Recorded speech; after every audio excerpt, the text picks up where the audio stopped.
Good evening and welcome to or back to Ukra Life. My name is Sarah and welcome back to this segment where we'll be reviewing some important updates from the United States over the last week. For this segment and for those who haven't joined yet, I want to explain a little bit about the State of the Union in addition to some of the important overall updates that will be critical when looking at the 2024 election and moving ahead. I first just want to say thank you to everybody who tuned in last week, who left suggestions, comments, or even constructive criticism. I honestly do appreciate that because that's how we build a better program for you. And I, as well, am still learning how to build a great program for the viewers. So whether it's positive or negative, I took all of that to heart, and I hope that it will show throughout this presentation. In addition, I would just like to say as well, and I should have clarified before our last broadcast, that, I try to make this as objective as possible, and any reflections of what I say or comments do not reflect on Ludmila or the channel.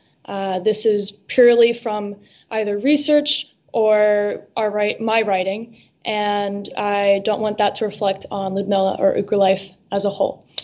So with that, I want to go ahead and get started by looking at the State of the Union, which was given last week, Thursday on March 7th, by President Biden, and that will lead into some of the other updates. As I mentioned, the State of the Union is an annual address given by the President of the United States to a joint session of the United States Congress.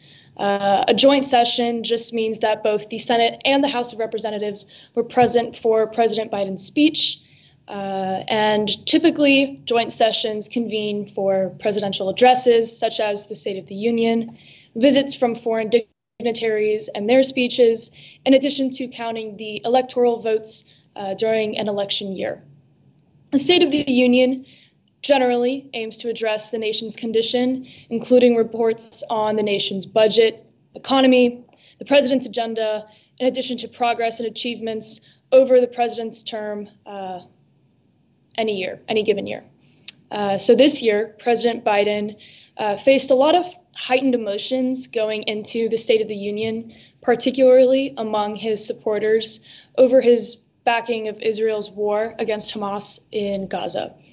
President Biden initially hoped for a short-term ceasefire that would be in place before his speech in order to have time to allow the release of hostages and focus specifically on sending aid into the territory, but that was not accomplished leading into the State of the Union. However, President Biden did open his speech with a clear message to President Putin saying, specifically about the U.S., "We will not walk away, we will not bow down, and I will not bow down," end quote. He addressed the need for aid to Ukraine, specifically the need for weapons to defend itself. And he overall addressed the assistance being blocked and made it very clear to both the Senate and the House that he will put forth support any bipartisan national security bill, just as the one that he was in agreement with Senate for, that's being held in the House of Representatives. Throughout the speech, he specifically made remarks about this bill being held up by the House of Representatives, specifically leaning on the Republican representatives. And part of this, as we discussed last week, looks at the problem of immigration right now in the United States. And he discussed immigration at great lengths, including how many more security agents he was putting forth, immigration judges, drug testing machines to be at the border, and that was all included in the bill agreed upon with the Senate that he says he worked for a very long time on. That's now being held up, and he received a lot of remarks back from the gallery participating and viewing his speech. There was a lot of commentary back and forth, and his ability to respond to the commentary, I think he really practiced for in a way maybe, or was prepared for so that he could show his ability to continue leading and go off script, one might say. For speaking on this, for many viewers, the speech was a testament to President Biden's ability to maintain office for another 4 years. He is an 81-year-old commander-in-chief And some of the aides to the president additionally shared that he was aiming to prove his doubters wrong by flashing his maybe not combative, but more fiery side to call out Republicans over positions he believes are not in line with the country's beliefs, specifically highlighting abortion and healthcare access.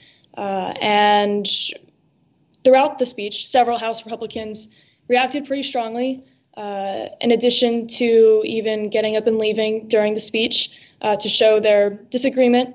But no matter what side you're leaning on or believe in, I think that the president really focused on showing his supporters and the American public that he's determined and fit to continue as a commander-in-chief going into the 2024 election. Now, jumping off, looking at the 2024 election, as predicted, President Joe Biden and former President Donald Trump have now, I believe, secured enough delegates this past Tuesday to clinch the presidential nominations from their respective parties. However, this is yet to be confirmed. They have just reached the total amount of delegates that they do need to receive the nomination. Those primary elections in Georgia, Washington, and Mississippi were quickly won by both representatives. And this is now officially the first presidential election since 1956 that has featured a rematch between two presidential candidates. And that was reported by the Wall Street Journal. As I mentioned, both nominees are working to overcome doubts within their parties, and some of those doubts still linger. Biden's primary doubt is that he's of age, and not of age, but that he is not too old to serve as president. And now I want to look at what former President Donald Trump faces, which is there's some doubt that he's able to handle the criminal charges that he will be facing over the next couple months. So I want to spend some time talking about the 4 specific cases that the former president is involved in right now, just because it'll be important to outline and understand how this impacts the 2024 election. He is the first president, former or current, in U.S. history to face criminal charges, and he specifically faces 91 charges across 4 separate cases. So I'm quickly just going to look at each case, describe it, and hopefully provide some clarity on what he's facing over the next couple months. So the first case involves a payment that he made to an adult film actress shortly before the 2016 election. The actress, Stormy Daniels, says that she was paid $130,000 to stay quiet following an affair with the former president, who denies the claim. And while the act of providing hush money, one might say, is not necessarily illegal, this case focuses on how Mr. Trump's former lawyer, who was in charge of paying Ms. Daniels, had his reimbursement basically covered or recorded by Mr. Trump. The former president is accused of falsifying his business records by saying the payment was for legal fees and is facing 34 counts of fraud under campaign finance laws, to say the least. He has pleaded not guilty, and the trial is scheduled to start in the next 2 weeks on the 25th of March. And it's reported that he will most likely not face jail time for these charges, or if he's convicted, and he'll most likely face a fine, which we'll start to see on the 25th of March. The second case focuses on whether Mr. Trump illegally conspired to overturn the 2020 election, specifically his defeat to President Joe Biden. Federal prosecutors say that he pressured officials to reverse the results, spread lies about voter fraud, in addition, sought to exploit the Capitol riots from January 6th to delay President Biden's win. He's been charged with just 4 criminal counts for this case, including conspiracy to defraud the U.S. and conspiracy against the rights of citizens. Right now, there's no there's no date to start this trial. He's asked the Supreme Court to extend the delay in this trial, claiming that he's immune to prosecution because all of the actions that were taken happened when he was president. And so now it's up to the U.S. Supreme Court to decide. If the appeal is rejected, then the trial could start before the election. However, if the appeal is rejected, the trial could start before. But if the appeal is granted, then the trial could happen after the election. And if he's convicted, there's a possibility that he could pardon himself if he wins the election, the 2024 election. But overall, a conviction at this trial would take the U.S. into uncharted territory. So it'll be interesting to see over the next couple weeks and months if this appeal is granted or denied. The third case also involves the 2020 election. Mr. Trump and other co-defendants are accused of criminally conspiring to overturn his narrow defeat in Georgia in the 2020 election. The investigation is led by prosecutor Fani Willis, who's sparked a little bit of, or the prosecutor sparked this case against him because of a leaked phone call in which he, the former president, asked the state's top election official to find a certain amount of votes. And there are 13 criminal accounts, including an alleged violation to Georgia's Racketeering, Influenced, and Corrupt Organizations Act, or also more commonly known as RICO. Again, for this one, a trial date has not been set. The timeline is a little bit complicated. There's an effort to disqualify Ms. Willis because of a relationship she has with the man she's hired to work on the case. However, today the court ruled that Ms. Willis is allowed to stay if she removes the man that she hired from the case, and she can move forward. So that was hot off the press basically today. And so we'll see in the following days what will come from that. And the last criminal case that Mr. Trump faces questions whether or not he mishandled classified documents by taking them from the White House, to his home in Florida, or his Mar-a-Lago residence once he left office in 2021. It includes whether he obstructed the FBI's efforts to retrieve the files and the criminal investigation into his handling of them.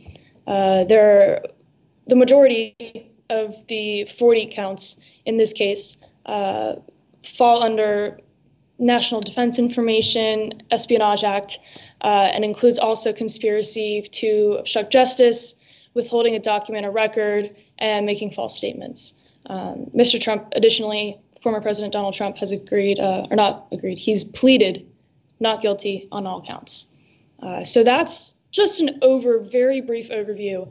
And these are going to be very important over the next couple weeks or months because depending if the trials occur before or after the election are very important, and they could also change the outcome. So that's why I wanted to briefly outline and just take a broader look at what these federal cases involve.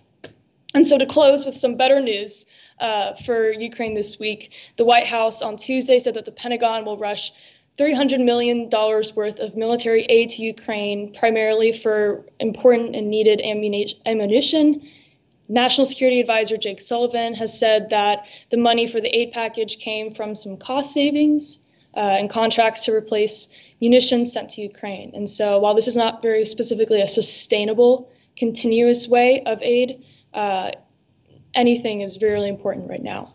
In addition, as many Ukrainians may have already seen, that the film 20 Days in Mariupol won the Best Documentary Feature at the Oscars last Sunday. This is the first time a Ukrainian has ever won an Oscar, and I thought it was really impactful that the director and filmmaker made a statement during his speech saying that, quote, "I probably will be the first director on the stage to say, I wish I never made this film." And then he went on to give an even more powerful speech in front of Hollywood that I think made a very lasting impact. And from my side and seeing my United States community, I definitely saw more attention to Ukraine over the last week.